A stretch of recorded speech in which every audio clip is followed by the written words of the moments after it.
The first thing she got wrong was the glove. She peeled it off her right hand slowly, the way a person removes a glove when they want to be watched doing it, and she flicked it once against Malachi's neck as though testing whether the horse was real. Kid leather, cream-colored, worth more than most men on that forecourt earned in a month. It struck the black hide just below the crest of the mane and made a small, insolent sound, and she smiled at the sound. I saw all of it from the saddle. I am not permitted to turn my head on the sovereign's mile, so I did not turn it. But a mounted man learns to see the whole world through the narrow gate the regulations leave him, and I had watched Lady Portia Grantham Vale cross the cobbles from the moment her motorcar stopped where no motorcar is allowed to stop, and I knew, the way you know weather, that she had come to make something happen. My name is Bevan Ashford, and for 11 years I sat the sovereign's charger at the mouth of the palace forecourt, in the black cuirass and the white plume, one of the mounted sentries the tourists photograph and the children wave at and the pigeons ignore. 11 years is long enough to learn that the horse under you is the smarter half of the pairing. Malachi was a black gelding of 17 hands, foaled in the royal studs, schooled for 4 years before anyone let a rider so much as breathe near his ceremonial post. He could stand for 2 hours without shifting a hoof while a brass band played and 100 camera flashes went off and a toddler screamed at his knee. He had done it 1,000 times. What the crowds never understood, what Lady Portia most catastrophically did not understand, is that stillness in a warhorse is not the absence of power.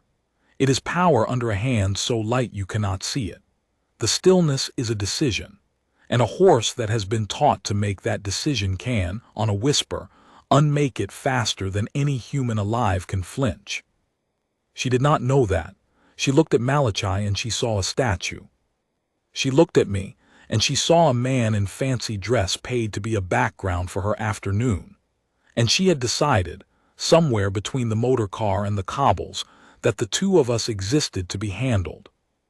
"He doesn't even blink," she said to the woman beside her, a thin, tired assistant with a folder pressed to her chest like a shield. "Look at it. They must drug them.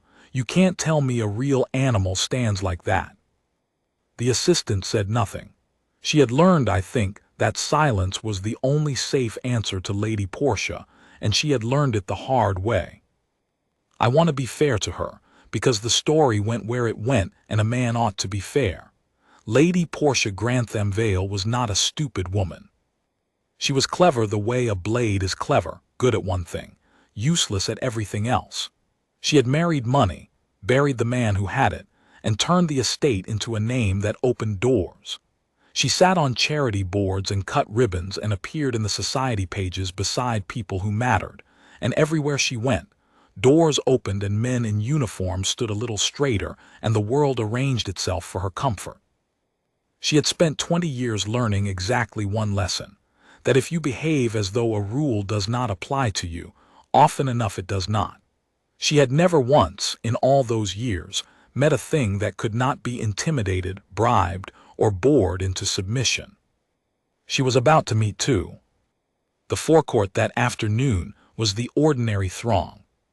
Tourists in a loose crescent behind the low chain, phones up, a school group in matching caps, an old couple on the bench feeding nobody in particular, a knot of foreign visitors debating in 3 languages which of the mounted sentries was the good one to photograph. Golden light, the kind the city gets in the last hour before the shadows lengthen, coming in low and gilding the brass of Malachi's bit. A pleasant day. The sort of day on which nothing is supposed to happen, which is precisely the sort of day on which everything does. Lady Portia had come, I would learn later, for a photograph, not a snapshot. A photograph, a real one, taken by the man trailing 3 steps behind her with a camera the size of a loaf of bread. A photographer she paid by the hour to make her look like the kind of woman history remembers.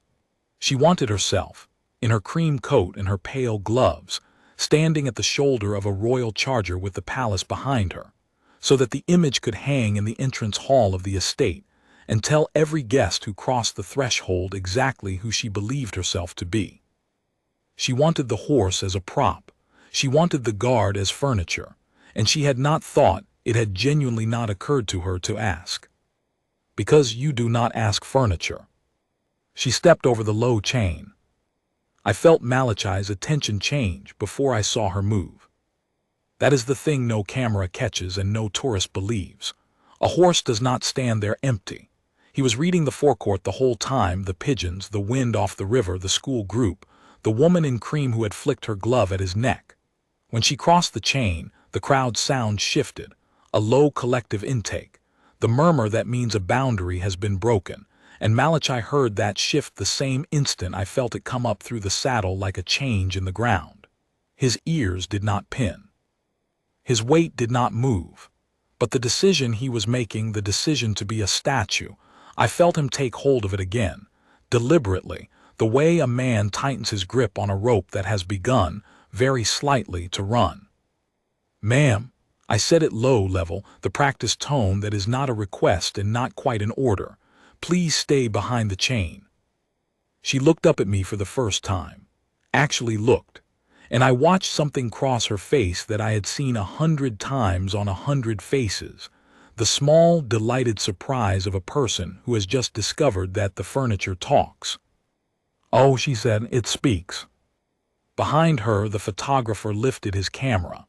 The assistant took one step forward and then stopped, because there was nothing she could do and she knew it. "I'll only be a moment," Lady Portia said, in the bright, closing tone of a woman used to ending conversations. "You just stay exactly as you are, that's perfect. Don't move, and I'll stand just here by the horse's head. It'll make a marvelous picture.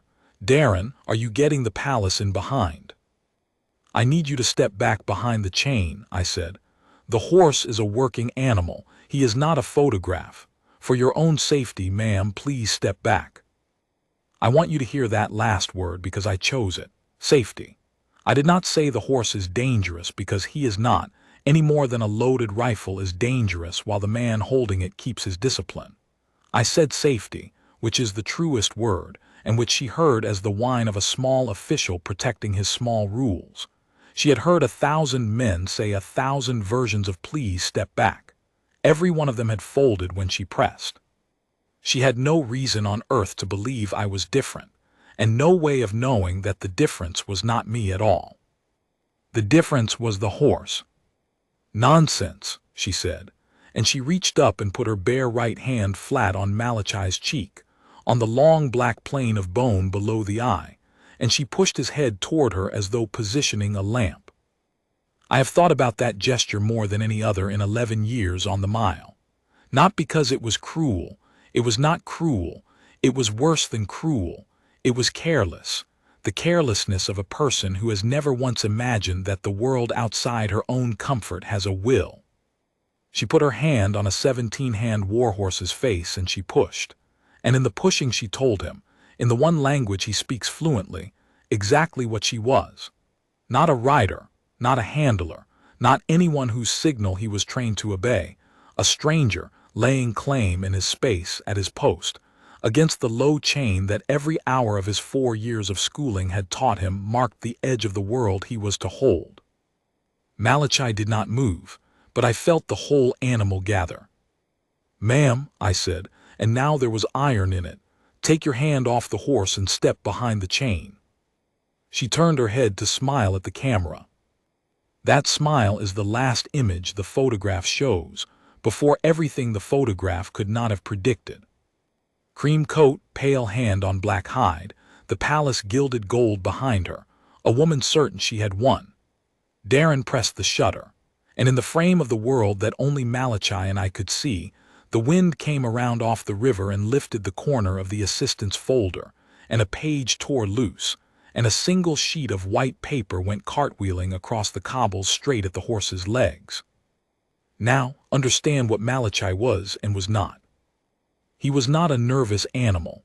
A nervous horse would have shied at the paper, and that would have been a small, ugly accident and no story at all. Malachi had been desensitized to paper, to flags, to fire, to gunfire, to crowds, to every flapping, startling thing the studs could throw at him, precisely so that he would not shy. He did not shy at the paper. The paper was nothing to him. What was not nothing to him was the hand on his face. A schooled horse holds his stillness by trusting the boundary. The chain, the drill, the rider's seat, the known shape of his post, these are the walls of the room he agrees to stand quietly inside. Lady Portia had reached across the chain, laid a stranger's hand on his head and pushed. She had, without the faintest idea she was doing it, broken every wall of the room. And into that broken room the wind threw a white thing at his feet. He did the one thing 4 years of the royal studs had built into his bones for exactly this instant. He did not bolt. He did not rear over the crowd. He did not do any of the things a green horse or a frightened horse would do, the things that hurt people. He executed, cleanly and at the speed of a thought, the maneuver the cavalry calls the pass. A hard, controlled quarter turn on the hindquarters, forehand swinging away from the disturbance. A movement so drilled that a trained horse can perform it from a standing halt in the space of a single breath. He swung his forehand away from the paper, which meant he swung 1,100 pounds of shoulder and neck, at speed, directly into the space where Lady Portia Grantham Vale was standing with her bare hand on his face, and her chin lifted for the camera. Here is what did not happen, and I need you to hear it plainly, because the crowd that day got it wrong and the newspapers that came after got it wronger. The horse did not attack her. A horse that meant harm has 100 ways to do it, and Malachi used none of them. He did not bite. He did not strike with a foreleg. He did not kick, which is the thing that kills. He did the disciplined thing, the safe thing, the thing designed across 4 years of schooling to move his own great weight away from a threat without harming the fragile creatures forever underfoot of a ceremonial horse. He turned his forehand from the paper. But she was standing in the wrong place. She was standing in the place his schooling had never once, in 4 years, been asked to account for inside the chain, at his head, hand on his face, because in 4 years no one had ever been fool enough to stand there. His shoulder took her in the chest and the shoulder. It was not a blow. It was worse and better than a blow. It was a wall moving. She went off her feet the way a person goes off their feet when they have not braced because they did not know they would need to, backward and sideways at once, and the pale glove flew from her hand and the cream coat flared, and she landed on the cobbles of the Sovereign's Mile flat on her back with a sound that the whole forecourt heard. And the whole forecourt, which had been watching a rich woman pose with a horse, went utterly silent for 1 long second. Then it did what crowds do. It gasped. Somebody screamed. Darren, the photographer, who had been pressing his shutter for the marvelous picture, kept pressing it, because a certain kind of man does not stop, and every one of those frames, I have seen them, they went everywhere, shows a horse standing perfectly still with his forehand squared to the fallen paper, ears forward, calm as a monument, and a woman on the ground with her mouth open and her certainty gone out of her like water from a cracked jug. Malachi had already returned to the halt. That is the part no one who was not on a horse could understand. The instant the threat resolved, the paper skittered under the chain and away. He came back to stillness so completely that if you had arrived 1 second late you would have sworn he had never moved at all. He stood. He breathed. He waited for the next thing the world would ask of him. His discipline had not broken. His discipline had saved her asterisk, though she would be the last person on that forecourt to believe it. I did not dismount. Every fiber of the man in me wanted to, and every hour of 11 years on the mile held me in the saddle, because the regulation is absolute. The mounted sentry does not leave his post, does not surrender his horse's head, does not create 2 casualties where there is 1. I called it in. There is a small transmitter clipped inside the cuirass, and I pressed it and I said the words we are drilled to say, calm and flat and fast, forecourt. Sentry 2, member of the public down inside the chain, no injury to the animal, request medical and duty officer. And I kept my seat and I kept my hand light on Malachi's mouth and I kept my eyes, God help me, forward. Lady Portia Grantham Vale got up. That was the second thing she got wrong. A wiser woman, a humbler woman, a woman with the faintest instinct for the truth of what had just happened to her, would have stayed down until the medical officer reached her, would have let herself be helped, would have understood, somewhere in the ringing shock of the fall, that she had done a dangerous and foolish thing and been treated more gently by circumstance than she deserved. But Lady Portia had never in her life been on the ground in front of a crowd, and the horror of it, the cobbles, the phones, the faces, the asterisk indignity burned straight past shock into rage, and rage put her back on her feet before the pain had finished arriving. She came up wild, one shoe gone, her coat filthy, a smear of grit down one cheek, her careful hair fallen across her eyes. And she looked not at the horse, not at the paper, not at the boundary she had crossed, but up at me, at the man in the saddle who had told her twice to step back and whom she had decided, in the first 3 seconds of our acquaintance, was furniture that talked. "You," she said, her voice shook but not with fear. "You did that, you made it do that. I saw you, I saw your hand move." I had not moved my hand. 50 phones had filmed my hand not moving. But I said nothing, because on the mile the mounted sentry does not argue with a member of the public, and because there was nothing I could have said that would have reached her. "Do you know who I am?" she said. I have been asked that question in 11 years, more times than I could count, by more kinds of people than you would believe, and I have learned that it is never truly a question. It is a threat wearing the clothes of a question. It means, "I am about to make you sorry." And Lady Portia asked it standing on one shoe in the middle of the Sovereign's Mile with grit on her cheek and 100 cameras running. And she asked it as though the answer could still save her, as though her name were a spell that had merely, this once, been mispronounced. "I will have you dismissed," she said when I did not answer. "I will have this animal destroyed. Do you understand me? I will make certain you never sit on a horse again, and I will see that thing put down by the end of the week. I know people. I know people who will end you." That word "destroyed" went through me like a cold blade, and it went, I would learn, through half the crowd the same way, because even the tourists who had gasped at her fall understood in that instant that the woman on the cobbles was threatening to kill a horse for the crime of not letting her knock him over. Malachi stood under me, warm and breathing and entirely innocent, the best-schooled animal in the royal studs, and this woman was promising, in front of the world, to have him killed for saving her life. I looked down at her then. I was allowed that much. And I said the only sentence I said to her in the whole of it, the sentence that a boy in the school group would repeat to a reporter that evening, and that would travel further than any of us could have dreamed.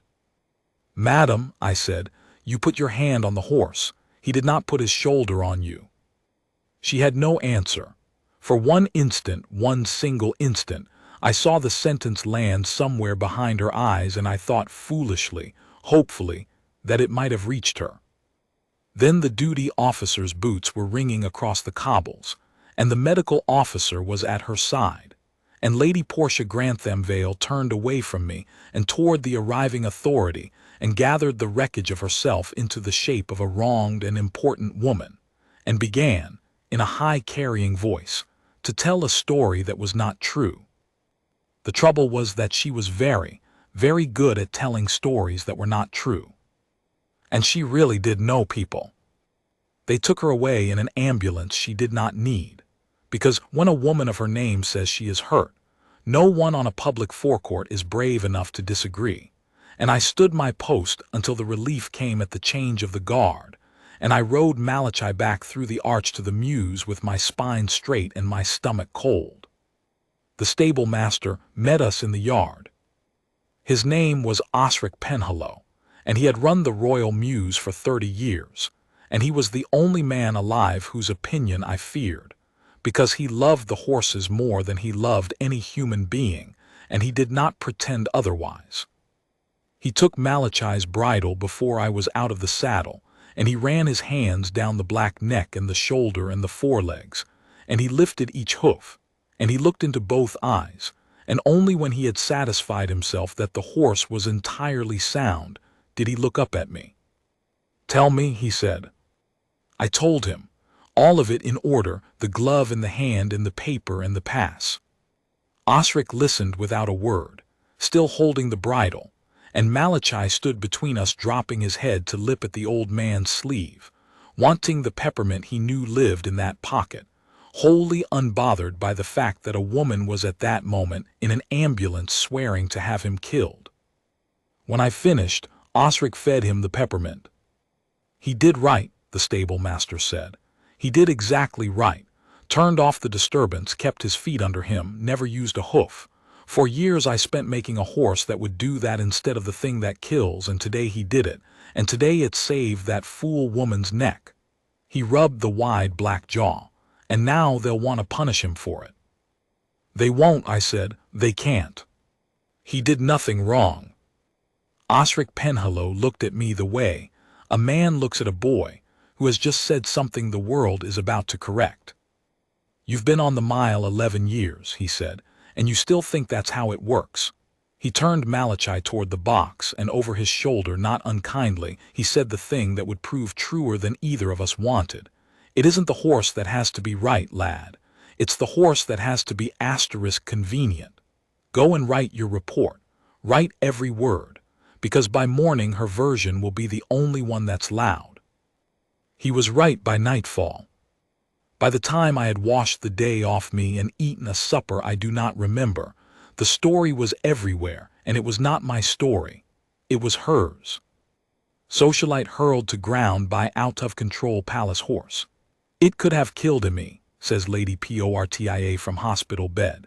There was a photograph of her, not one of Darren's honest frames of a still horse and a fallen woman, but a later one arranged, her wrist in a sling that no medical officer had ordered, her face pale and brave, a single tear positioned with the precision of a jeweler setting a stone.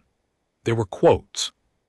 There was a phrase already that the coverage repeated as though it were a finding of fact rather than the invention of a publicist. A known danger. The horse was *a known danger. The guard was negligent or worse. And threaded through all of it, in the confident voice of people who had not been there, ran the assumption Lady Portia had walked onto the forecourt with, that the horse was a prop, that a prop that harms is a broken prop, and that a broken prop is discarded. Nowhere in any of it was the paper. Nowhere was the hand on the face, the crossed chain, the 2 warnings, the pass that spared her. 50 people had filmed the truth, and the truth sat in 50 pockets, while the lie ran on the front pages.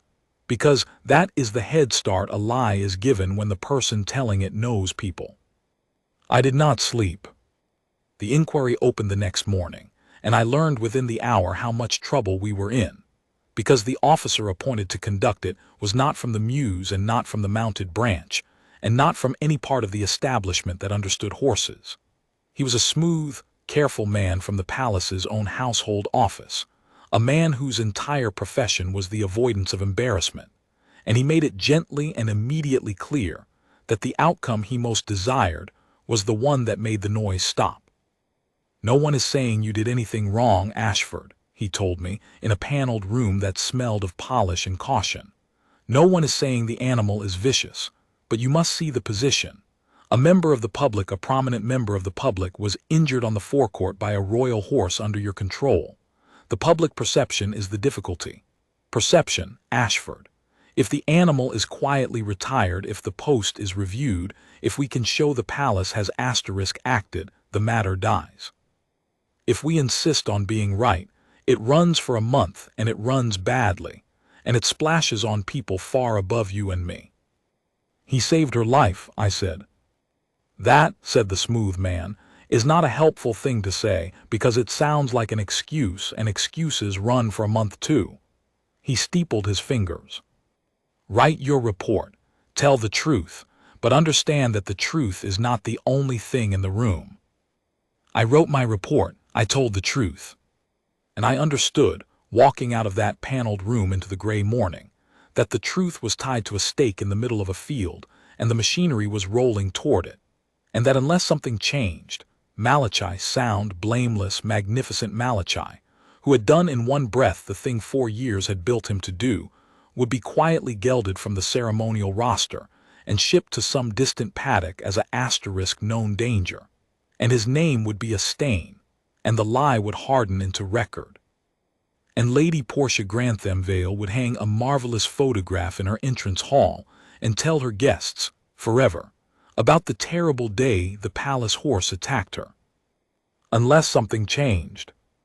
Two things changed. I could take credit for neither. The first was a boy. The second was a princess. The boy came first, and I did not even know he existed until the third day. He was 11 or 12, one of the school group in the matching caps, and he had been standing at the low chain not 8 feet from Lady Portia when she put her hand on the horse. His name, I would not learn it for a while, and I will keep it his, because he was young and the thing that happened next put him briefly in a spotlight he had not asked for, was Tobias. Tobias had done the thing that children do now without thinking, the thing that would once have made him a nuisance and now made him a witness. From the moment the woman in cream stepped over the chain, he had lifted the small telephone his mother let him carry, and he had filmed. He filmed all of it. Not the arranged photograph, not the sling, not the single tear. He filmed the cross chain and the pushing hand and the 2 warnings I gave. The microphone caught my voice, low and clear. Please step back. The horse is a working animal, and he filmed the wind and the white page cartwheeling across the cobbles in the clean, disciplined pass. And he filmed the horse coming back to the halt in one breath, calm as stone, while the woman lay on the ground. And crucially, blessedly, he filmed what she said when she got up. He filmed *I will have this animal destroyed. I will see that thing put down by the end of the week. I know people who will end you. The little microphone caught every word, thin and tinny and undeniable, over the gasp of the crowd. And then Tobias, being 11 and not yet fully corrupted into the caution of adults, went home and showed his mother because he was upset.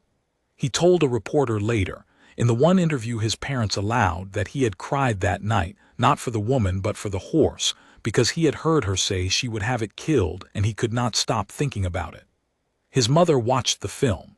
His mother was not a woman who knew people.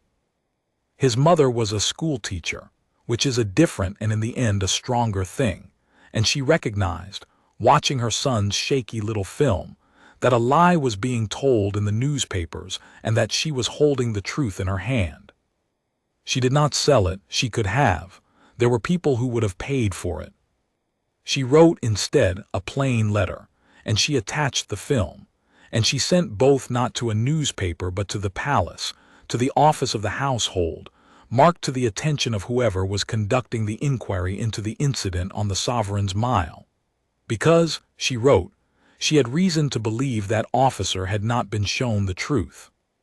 She was right. He had not. The smooth man from the household office had never asked for the crowd's footage, because the smooth man did not want the crowd's footage. The crowd's footage was the truth, and the truth ran for a month. He received the schoolteacher's letter and the boy's film, and I am told he sat alone in the paneled room and watched it 4 times, and I am told that a man whose whole profession is the avoidance of embarrassment can, when confronted with the difference between a small embarrassment now and a catastrophic one later, discover a spine he did not know he owned. But he was still only a household officer. The film changed what he knew. It did not by itself change what he could do, because Lady Portia Grantham Vale still knew people, and the people she knew were still leaning, quietly and from a great height, on the machinery that wanted the noise to stop. So the film sat in the paneled room, and the truth was known and still not loud, and Malachi stood in his box eating hay, while men above my head decided whether his blamelessness was convenient. That was where it stood when the princess entered it. Her Royal Highness the Princess Adela was the king's sister, and she was not a woman anyone leaned on. She was perhaps 60, spare and upright, with the plain, sensible manner of someone who has spent a lifetime around horses and soldiers, and has no patience left over for the arrangements of people who have spent their lifetimes around neither. She was colonel-in-chief of the mounted regiment, an honorary rank on paper, the sort of title given to royalty as an ornament. Except that Princess Adela had never in her life treated any duty as an ornament. She rode every morning. She knew every horse in the royal studs by name and temperament. She had, 40 years before, schooled her own charger to the pass and the halt and the standing quiet through gunfire. And she of all the people in that kingdom knew, exactly what a schooled horse does and does not do, and exactly what it means when one performs the disciplined maneuver instead of the deadly one. She read the newspapers. She read the phrase *a known danger. And then, because she was who she was, she did not summon anyone or issue any statement. She put on her boots and she came down to the mews herself, before breakfast, unannounced, with a single equerry trailing her, and a look on her face that sent the smooth household officer's careful arrangement straight to the bottom of the river. I was mucking out, a mounted sentry off active post makes himself useful, when Osric Penhallow put his head over the box door and said, very quietly, "Stand up straight, lad. The colonel-in-chief is in the yard, and she is not smiling." I put down the fork and came out into the gray light, and there she was, small and straight in a plain dark coat, standing at the door of Malachi's box with one gloved hand already resting on the black neck. And the horse, the known danger, the vicious out-of-control beast of the front pages, had dropped his great head and was breathing gently into her palm, and she was murmuring something to him that I could not hear. She did not turn when I came up. "You are Ashford," she said. "You were up." "Yes, ma'am." "Then you will tell me exactly what happened, and you will not shape a single word of it to please me, because I will know if you do, and I will think less of you for it. I have read the newspapers. The newspapers are written by people who have never sat a horse in their lives. I want it from the man who was in the saddle. Begin at the motor car." So I began at the motor car. I told it to her the way I had told it to Osric, plain and in order, but she was not Osric. She was a horsewoman of 60 years, and she stopped me not where a listener stops, but where a rider stops. She stopped me at the glove flicked against the neck. She struck him first then, to see if he was real. She stopped me at the hand on the face. Flat hand, pushing. And when I said yes, pushing, positioning him, she closed her eyes for a moment as though she had been struck herself. She stopped me at the paper, from behind the chain, at his feet, and when I described the pass, the hard, clean quarter turn on the hindquarters, forehand away from the disturbance, she opened her eyes and she looked at me for the first time, and there was something in her face that was almost, but not quite, a smile. "He didn't kick," she said. "No, ma'am. He didn't rear. He didn't bite. He didn't bolt into a crowd of 100 people. He turned his forehand off the paper and put his shoulder where she had no business being." She said it slowly, laying each fact down like a card. "He did the disciplined thing, the one thing in 10 that doesn't get somebody killed, and they are calling it in the newspapers *a known danger." She turned from the horse at last and fixed me with a pair of eyes the color of cold iron. "Do you know what would have been the known danger, Ashford? A green horse, a frightened horse, a horse that hadn't been schooled for 4 years by Osric Penhallow to make exactly that decision. That horse would have killed her. This horse saved her, and she is lying in a private room with a sling she doesn't need swearing to have him destroyed, and my nephew's household office is preparing, I am reliably informed, to let her, because it would be convenient." The word came off her tongue like something spat out. Osric, standing by the tack-room door, made a small sound that might have been a laugh. "You knew," Princess Adela said to him. "I knew the moment Ashford told me, ma'am," said the stable-master. "I've said as much to anyone who'd listen. But I'm the man who mucks the boxes. Nobody above the yard has to listen to me." "They will listen to me," said the princess. "And here, I must tell you, is where I made my mistake, because I was young in the ways of that world despite my 11 years, and I believed for 2 full days that the fight was over. I believed that a princess who was colonel-in-chief of the regiment, who knew horses to the marrow, who had come to the mews at dawn and understood in 20 minutes what the newspapers had failed to understand in 3 days. I believe she had only to say the word and the matter would be set right, the truth made loud, the horse cleared, the woman corrected. I believed that rank at last was on the side of the truth. The false dawn lasted 48 hours. Princess Adela went to the household office and she saw the boy's film. The officer showed it to her the moment she asked, glad, I think, to have the decision taken off his own narrow shoulders, and she watched it once in silence, and at the end of it she said only, "So the truth has been sitting in this room for 3 days." And the smooth man had the grace to look at the floor.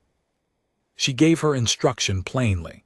The horse was blameless and would return to the roster, the guard was blameless and would return to his post, and the inquiry would find so, in writing, in language no publicist could soften. She believed, as I believed, that this settled it. It did not settle it, because Lady Portia Granthamvale had not spent 20 years learning to open closed doors in order to be defeated by a film and an old princess.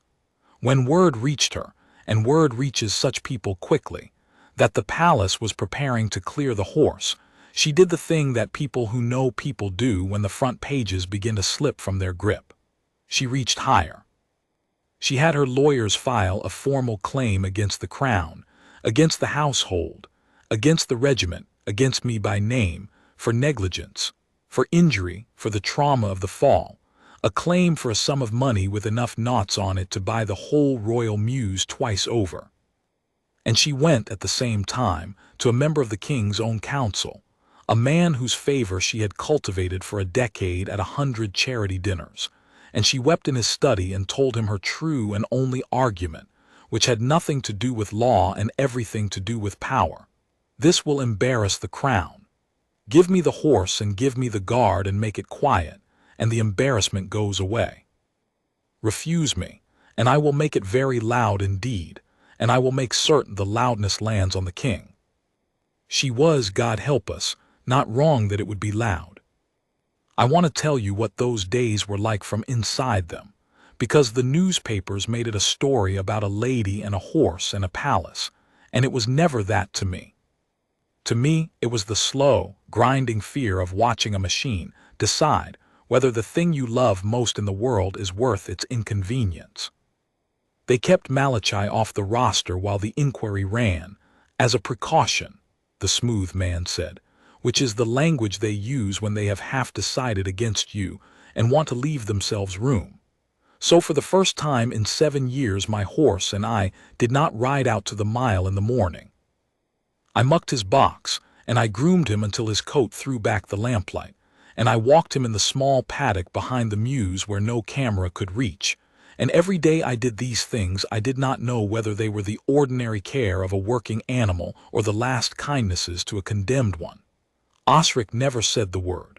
Neither did I. But it stood in the yard between us like a cold draught, and Malachi, who read the forecourt so well, who read the wind off the river, read it in us both, and grew quiet in the way a horse grows quiet when the humans he trusts have gone wrong somehow, and cannot tell him why. Meanwhile the machine outside the mews walls did what such machines do. The photographers found the gate.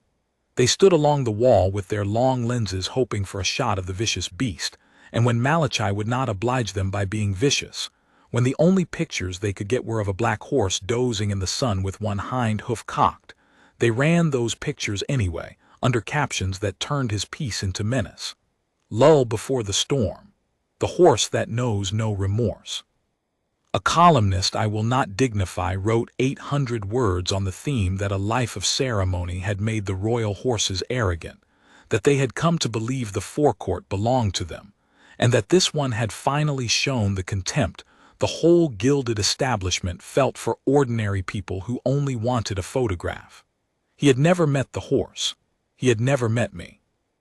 He had certainly never mucked a box at 5 in the morning, nor felt an animal gather itself under him and choose, in the space of a breath, to be safe. But he knew people who would print him, and so his invention became, for a great many readers, the truth. And the letters came. This is the part I did not expect. Strangers wrote to the palace, to the regiment, some of them to me by name once a newspaper printed it, and most of them, God bless them, wrote in defense of the horse. But a poisonous few wrote the other way, and those were the ones I could not stop reading. People I had never met, who had not been within 100 miles of the mile that afternoon, wrote to tell me that I was a brute who should be sacked, that the animal was a monster who should be shot, that men like me and beasts like him were what was wrong with a country that bowed to a crown. I read every one of them at 2 in the morning with the mews gone quiet around me, and I want to be honest, they got under the cuirass. A man can stand 100 camera flashes and a screaming crowd and the flick of a rich woman's glove and never move a muscle, because the discipline holds the outside out. But at 2 in the morning, alone, with a stranger's letter in your hand telling you your horse should die, the discipline is no armor at all, because the enemy is already inside. I said as much to Osric once in a weak hour, and the old man looked at me for a long time over the tack he was oiling. "You want to know the difference between you and her," he said at last. He meant Lady Portia. He did not need to say her name. She thinks the world owes her its good opinion, and when it doesn't, she burns the world down. You think you owe the world a good account of yourself, and when it won't hear you, you burn yourself down. Neither's much use, lad. The horse has more sense than the pair of you. He doesn't read the letters. He does the next right thing that's in front of him, eat his hay, stand his post, turn off the disturbance, and he lets the rest be somebody else's business. He went back to his oiling. Do the next right thing that's in front of you. Groom the horse. Write the truth. Keep your seat. The rest is above your pay and above mine, and worrying it won't move it an inch. It was the best counsel I ever got, and I have tried to live by it since, and I failed to live by it entirely for the whole of that fortnight, because I was 31 years old and the thing I loved was in the machine, and I could not do the wise, still thing my own horse did every hour of every day. I read the letters. I lay awake. I rehearsed speeches to men who would never let me speak.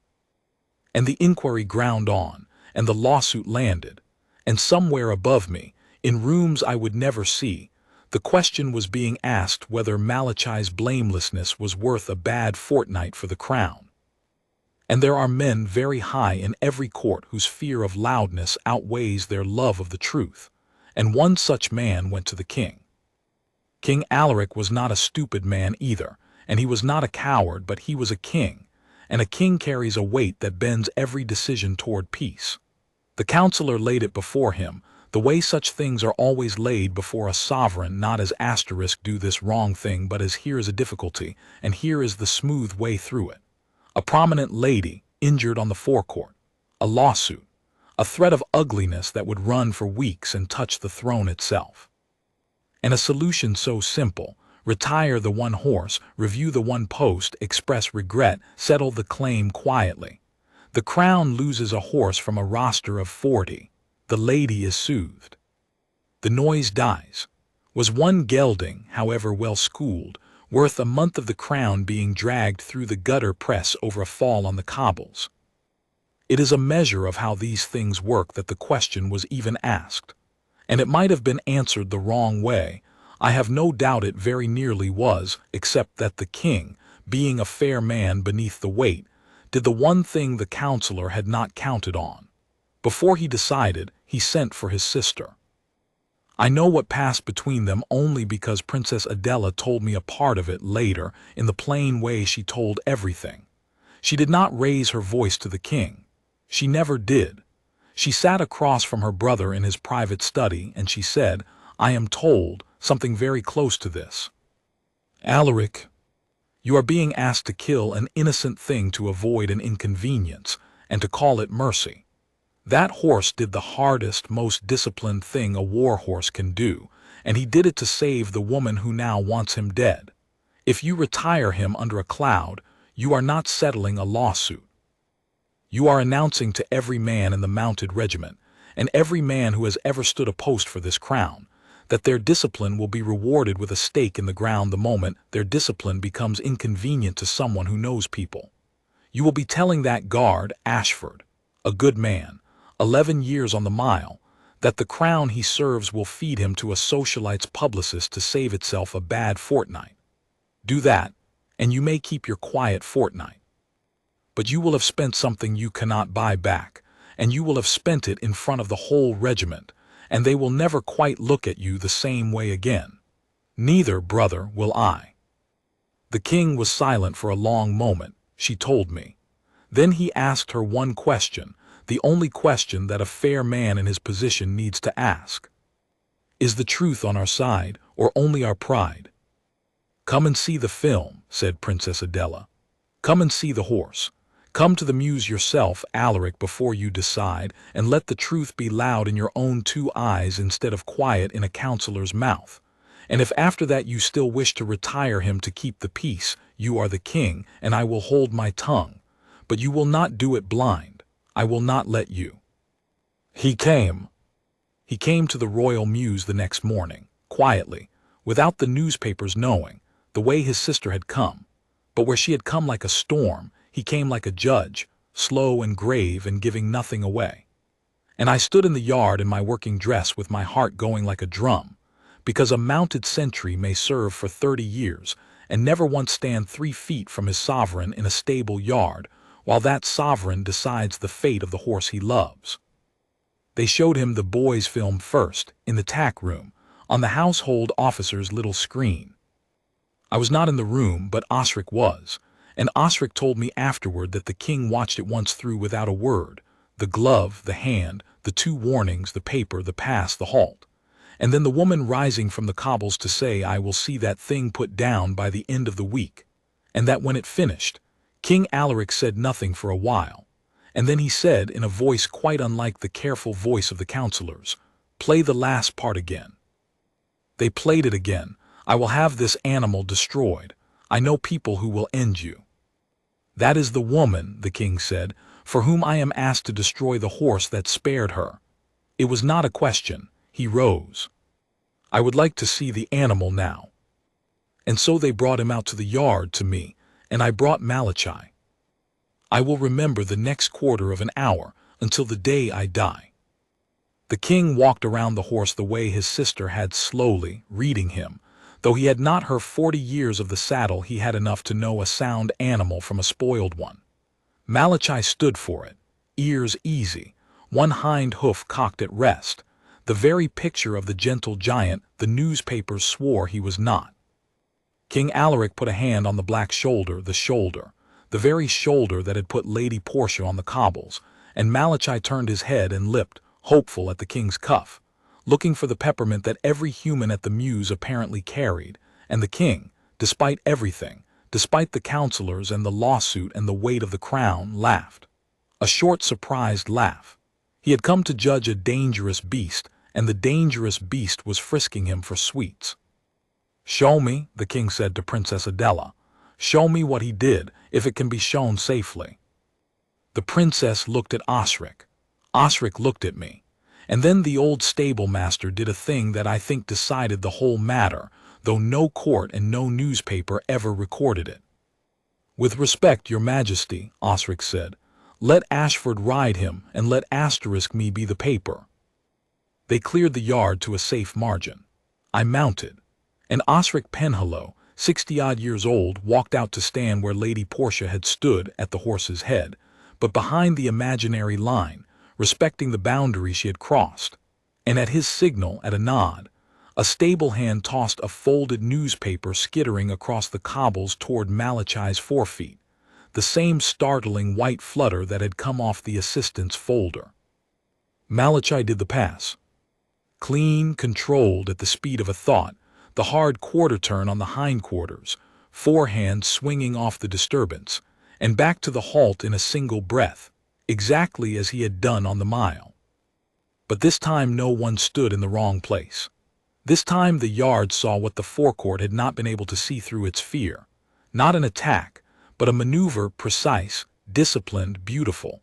A horse moving 1,100 pounds of himself away from a threat with the economy of a dancer, harming nothing, touching no one, back to stone before the newspaper had finished sliding. The king watched it in silence. Then he had them do it again. Then he asked Osric a single question, and a horse that had not been schooled to that, a frightened animal in her place. And Osric answered it in one flat sentence. Would have kicked, your majesty, or bolted, and either way there'd have been a funeral instead of a lawsuit. King Alaric stood a while longer in the yard, looking at the horse. And then he said the thing that ended the danger to Malachi's life, though not, yet, the danger to my post nor the lie in the newspapers. I have been asked, the king said quietly to the small circle of us, to destroy this animal to spare the crown embarrassment. I find that the animal did precisely what the crown spent 4 years and a great deal of money training him to do, and that he did it faultlessly, and that in doing it he preserved the life of the very person who now demands his death. I will not begin my reckoning with the honor of this regiment by killing the most honorable creature in the yard. He turned to the household officer, and his voice changed, and I understood then that the man could be a king when he chose. The horse returns to the roster. The guard returns to his post. The inquiry will find them both blameless in plain language, and it will find so asterisk publicly. Is that clear? Yes, your majesty, said the smooth man, who I think was relieved to at last be given an order he could carry out with a clean conscience. I should tell you that a quieter test came to me, privately, the day before the king came to the Mews, before I knew he would come, before I knew any of it would end well. A man from the household, not the smooth officer but one of his people, took me aside in a corridor and put to me, in the kindly reasonable voice such men keep for occasions like it, the middle way. It went like this. The crown, he said, valued my long service. No one doubted my account. But these things had a way of ruining good men whether they deserved it or not, and the wise course, the course a sensible man took to protect his own family and pension, was to accept a transfer. A quiet posting away from the mile, away from the cameras, away from the horse whose name was now in the newspapers. The lady would have her small victory. The guard would be gone from the picture. The horse might yet be spared once the fuss died with the man attached to it out of sight. Everyone would get something. No one would get hurt. Would I consider it, for my own sake? I will not pretend I dismissed it in an instant, because I would be lying, and because the temptation of the reasonable middle is exactly that it is reasonable. I was tired. I had not slept. I had a mother in the country who read the newspapers and wept. And here was a man offering me a door out of the machine, not a betrayal. He was careful to frame it, simply a sensible retreat, and all I had to do to walk through it was agree to disappear, and let the account of what happened on the mile stay a little bit vague, a little bit her word against the stables, in exchange for my own quiet future. I thought about Osric. Do the next right thing that's in front of you. No, I said. Thank you, but no. If I take a transfer, the record stands that something happened on the mile that a guard was moved for, and that record kills the horse, whatever anyone says out loud, because a horse that costs a good guard his post is a horse the next inquiry retires without a second thought. I'll not buy my own quiet with his life. I'd rather be ruined telling the truth than pensionied for helping a lie stand. I straightened. You may tell whoever sent you that I decline. The man looked at me with something that might in a better lit corridor have been respect. For what it's worth, Ashford, he said, I'll tell them exactly that. And he did, I later learned, and I think I cannot prove it, that my refusal traveled up the same channels the lady's threats had traveled down, and reached the king's ear alongside them, and helped, in some small way, to tip a fair man toward coming to the Mews himself instead of signing the smooth paper. A man deciding whether discipline is worth defending is moved, I think, by the sight of a little discipline standing its ground where it costs something.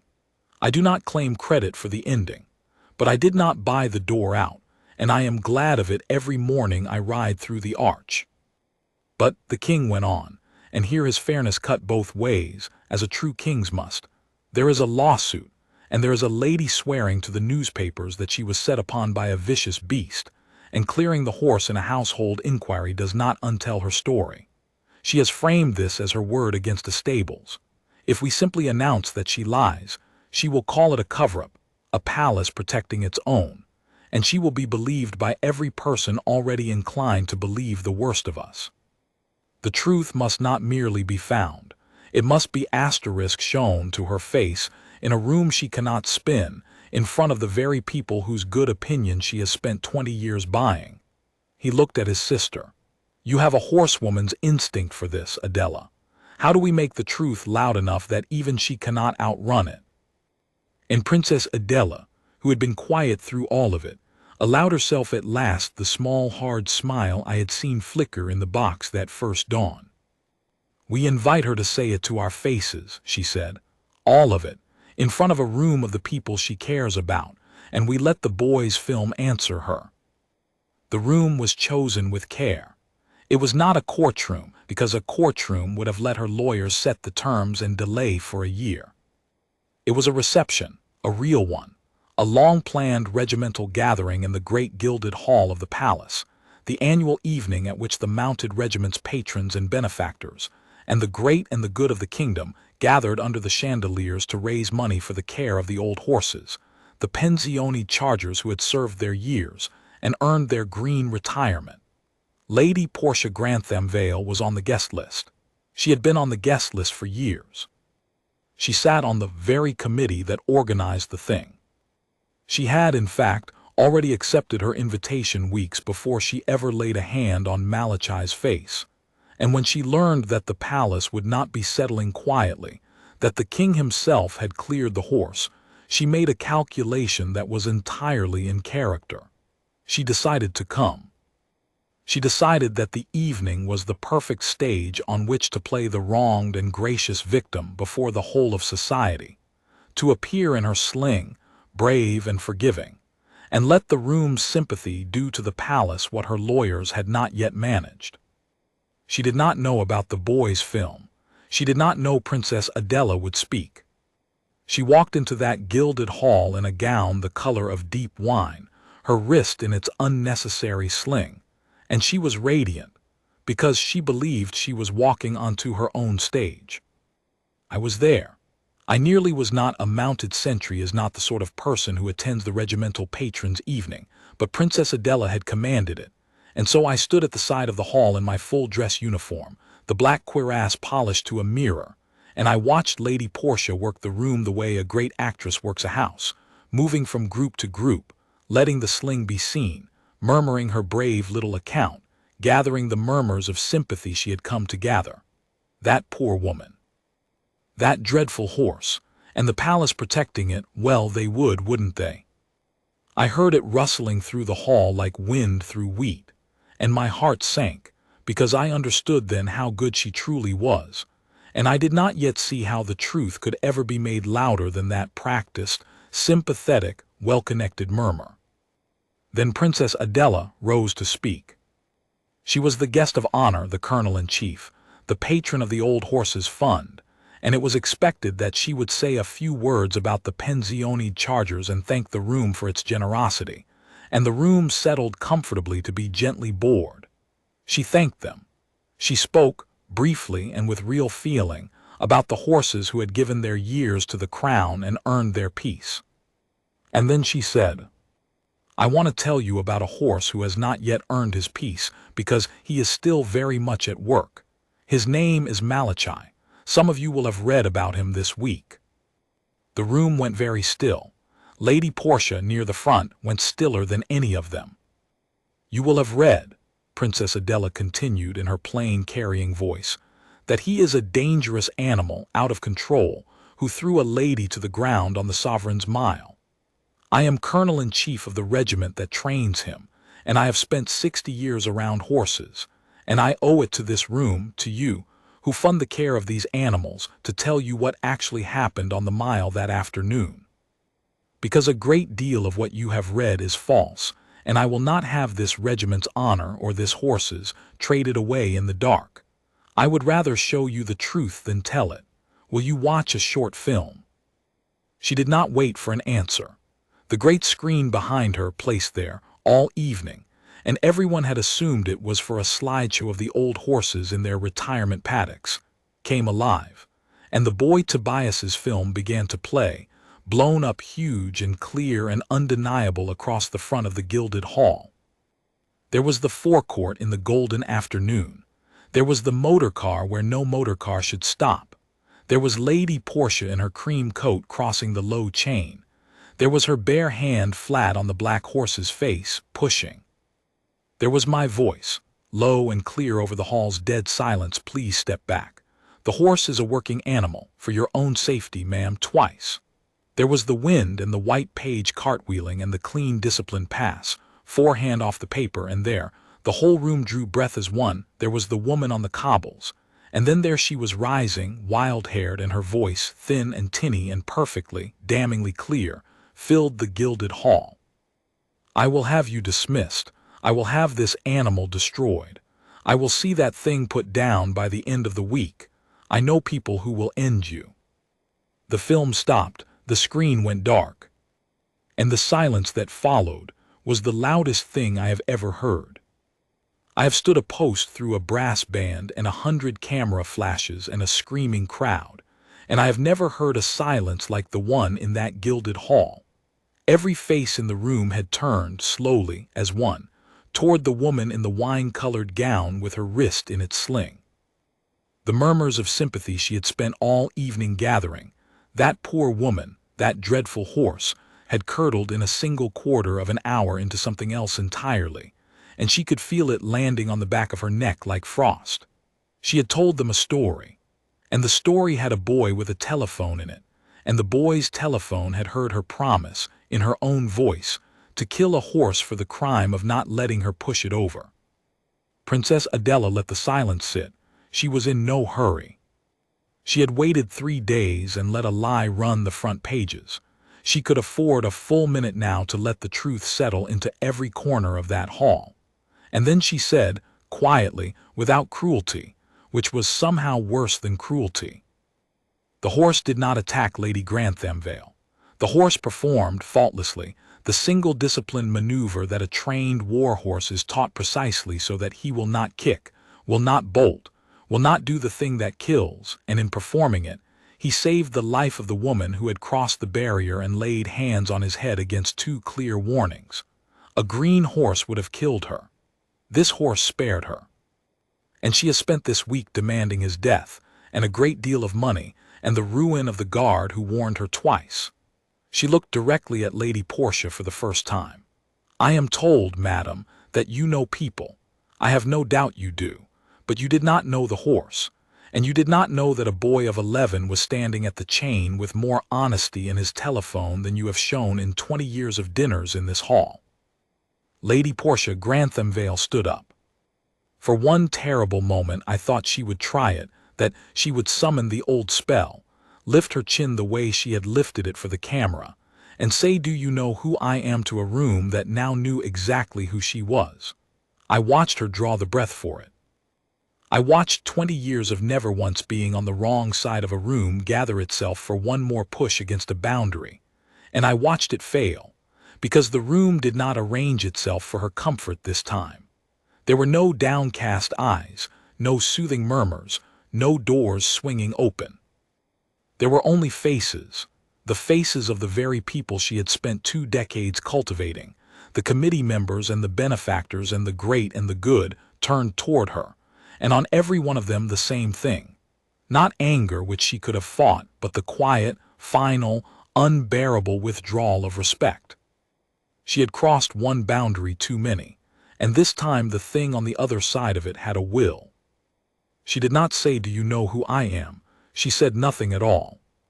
She gathered the wreckage of herself into the shape of a woman leaving early, exactly as she had once gathered herself off the cobbles, and she walked the length of that silent gilded hall to the doors alone, no assistant hurrying at her elbow, no photographer trailing behind, no one moving to help her with the sling she no longer troubled to favor. The doors closed behind her. And that, though there were formalities yet to come, was the true end of Lady Portia Granthamvale's reign over rooms.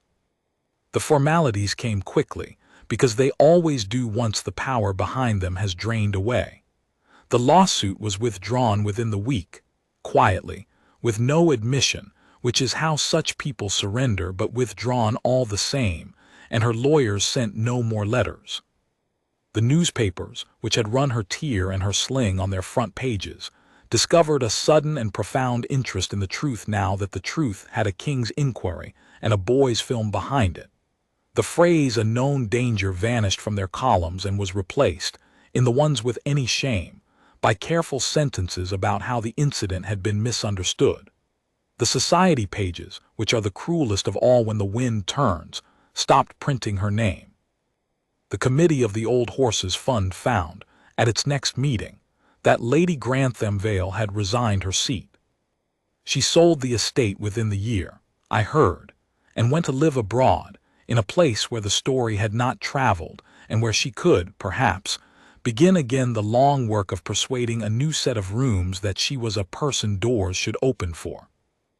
I do not know whether she ever understood what had actually happened to her, whether she ever grasped that the horse had saved her, that the guard had warned her, that the whole ruin of her name grew from a single afternoon in which she had assumed that a living thing with a will of its own existed to be handled.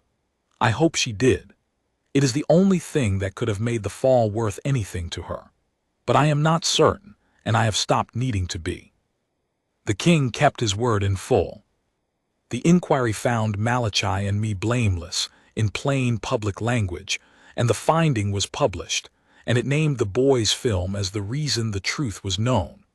King Alaric did one thing more, which was not required of him, and which I did not learn of until it was done. At the next investiture, in the gilded hall where Lady Portia had walked her long walk to the doors, the boy Tobias and his schoolteacher mother were guests of the crown, and the king thanked them, publicly, by name, though he was gentle about the boy, for the plain honesty that had kept an innocent animal from an unjust death. Tobias, I am told, was tongue-tied and scarlet and magnificent, and when the king asked him whether there was anything the crown could do for him, the boy asked only whether he might someday meet the horse. He met the horse. I was there when he did. Malachi lipped hopefully at his pockets for peppermints, found one, and the boy who had cried in the night for a horse he thought was going to die stood in the royal mews with that great black head resting gently against his chest, and did not cry at all, but smiled as though something in the world had finally come out right.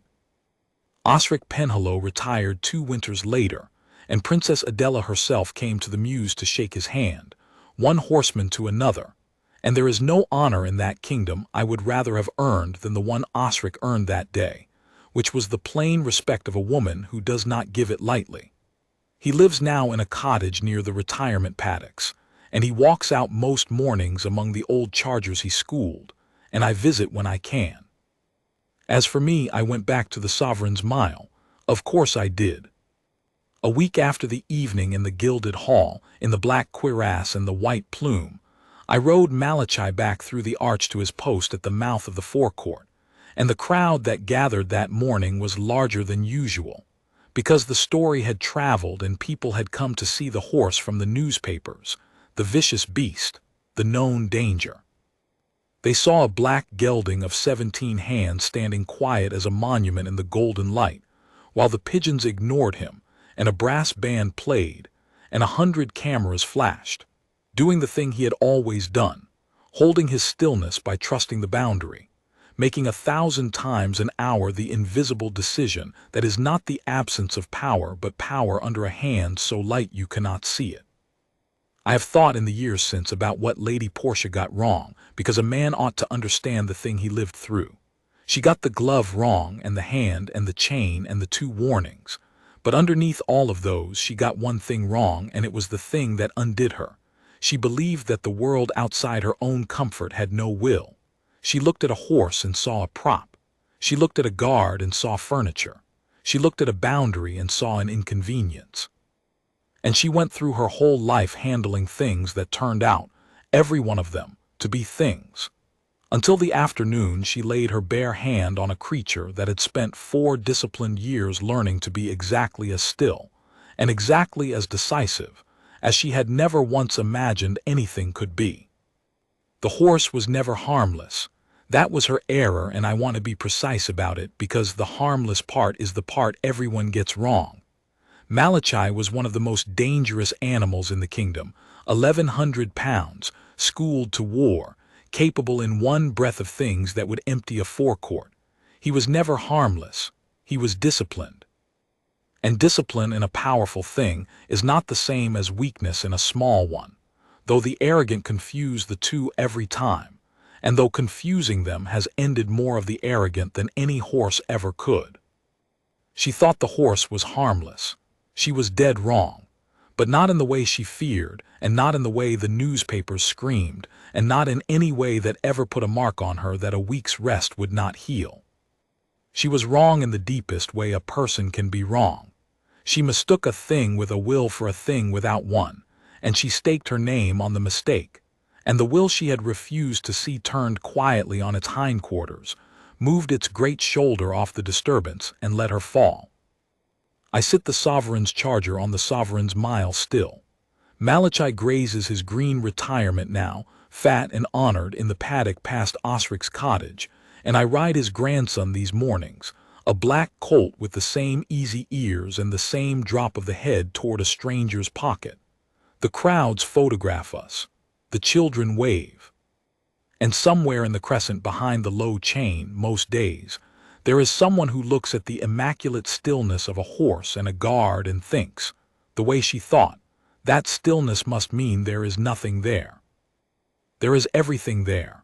That is the whole of what I learned on the mile, and I would give it to the woman if I could, and to everyone who has ever confused a quiet thing for an empty one. The stillness is not the absence of the storm. The stillness is the storm holding itself under a hand you cannot see, and it holds because it chooses to, and it will hold for you and for the child at its knee, and even for the fool who strikes it with her glove. Right up until the moment you give it a reason not to. Then step back behind the chain,